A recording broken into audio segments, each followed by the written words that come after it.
కాపలా కుక్కలాగుంటా అని చెప్పిన. అంటే కుక్కలు పాడవాడు అడ్డమైన కుక్కలన్నీ మా దగ్గరనే దాపరమైన ఈ కుక్కలు కుక్క పాడవాడు. ఈ కుక్క ఎక్కడ వాయన ఈ కుక్క ఎవరిదిరో ఈ కుక్క ఎవరయ్యా కుక్క వచ్చిందండ్రి. నేను కాపలా కుక్కలాగుంటా అని చెప్పిన. వచ్చి పాడుగా నువ్వా సారు కుక్క అనుకున్నావు నువ్వు ఏమనుకోకు సారు. నేను ఎప్పటి నుంచో చెప్తా ఉన్నా. ఏందది? ఒక దళిత నాయకుడిని ముఖ్యమంత్రి చేస్తానని చెప్పి కేసీఆర్ ప్రకటించాడు. ఏది చేయకపోతివా మరి? నేను చెప్పినా అంటే తల నరుక్కుంటా కానీ ఆ మాట తప్పను.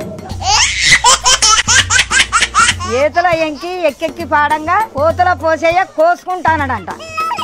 రేపటి తెలంగాణ రాష్ట్రానికి దళిత నాయకుడే ముఖ్యమంత్రిగా ఉంటాడు. ఇప్పుడు చెప్పిన శాస్త్రం అర్థం కాలేదా నీకు? నేను ఎప్పటి నుంచో చెప్తా ఉన్నా. ఈ జూట మాటలు కాదు ఆ చెమట దూడ్చుకో.